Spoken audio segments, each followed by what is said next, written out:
Ladies and gentlemen, thank you so much for joining me this evening.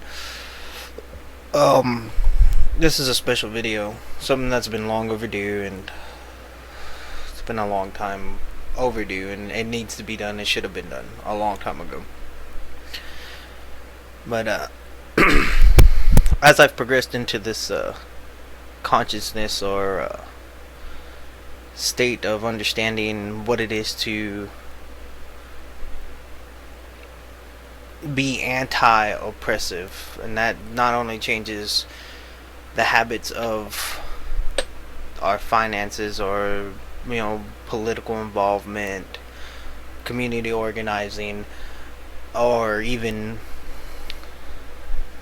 but it goes as far as how we conduct our business, how do we conduct ourselves through daily aspects of our lives, including everyday routines, and especially language, because language all often or not is what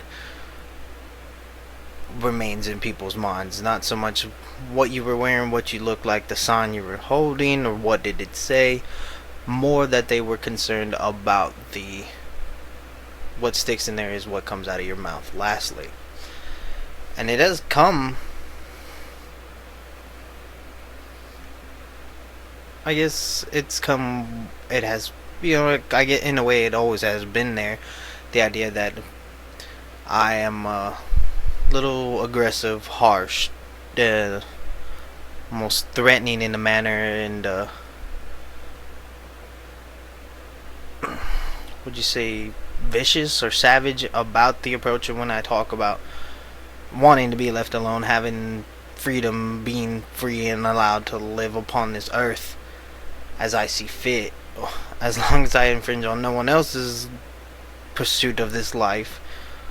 I should be left alone. All my actions should be voluntary. And I've in the course of becoming vocal about this, to the point where it becomes on, instead of just around coffee tables at where I'm sitting with friends and stuff like that, it's and being shared out here on the internet with everyone out here in the world. It's come to my realization that the time has come now that I apologize and take ownership of the negative and oppressive language that I have used in the past. I'm not going to go as far as repeating the words, because in order to, I believe, I may be completely wrong, but I believe in order to break the habit, you must no longer dip back into it. If you're trying to quit smoking, you don't walk into a head shop every day. If you're trying to quit drinking, it's probably best you don't walk by the beer aisle. So same thing. I'm not going to revisit the words. A lot of you can imagine what those words are, and if you look down you can see what those words are, or you can even go into and do search terms of harmful, hurtful language ever present in the liberty movement, and you'll find articles and even videos or even audio streams talking about the oppressive language, which is not only racial, sexist, misogynistic, violent,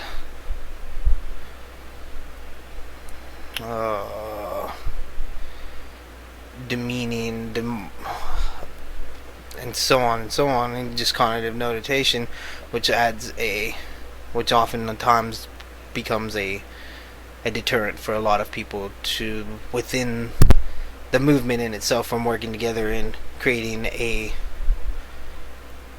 actual cohesive instead of a coerced society, where one individual's ideas and thoughts and life is respected and even on some levels valued. So yeah, I won't breathe life back into the world, into those words, but I do apologize for them. And if it's done any damage or destructive, damaged or destructive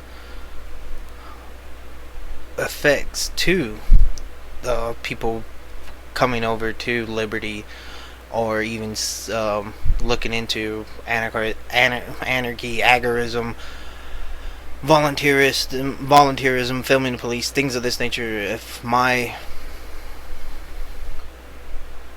intellectual immaturity at those times led to me using abusive and oppressive language that deterred you, please let this video be the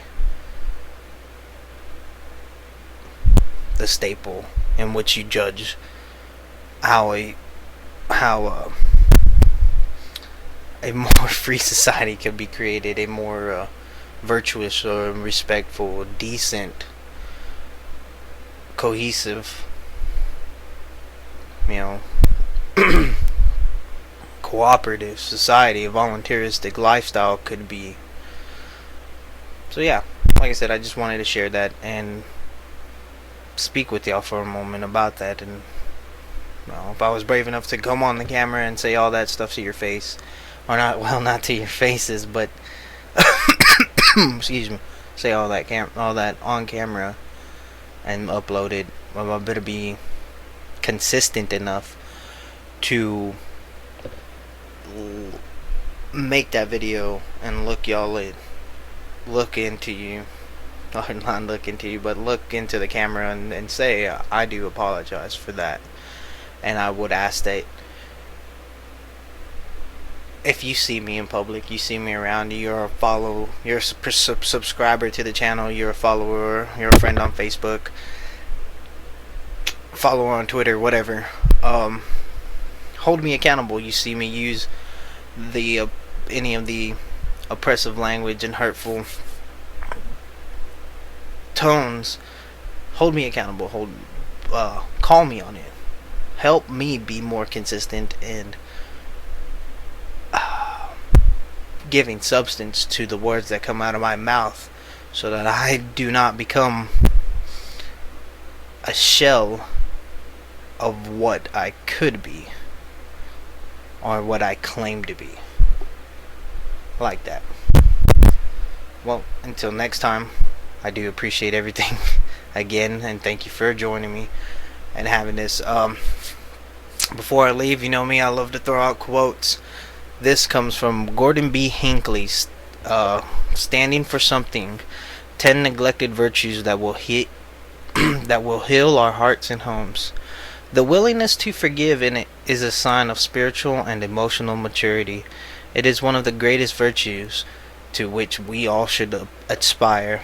Imagine a world filled with individuals willing both to apologize and to accept an apology.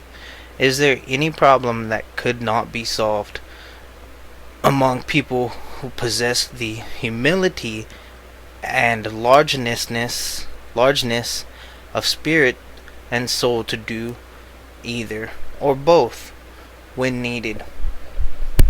So yeah, because I'm apologizing to you and to all, to the movement, to everything, to followers, people who have invested time in the channel, all of it. Yeah, I give you the apologies, hoping for your forgiveness. And so let's do this. Like I said, only with your help. Well, with your help. Well, not only with, because I am the individual. Ultimately, it does rely on my shoulders to make my words be of substance and not just rhetoric. Live free. Actually start living free instead of talking about being free.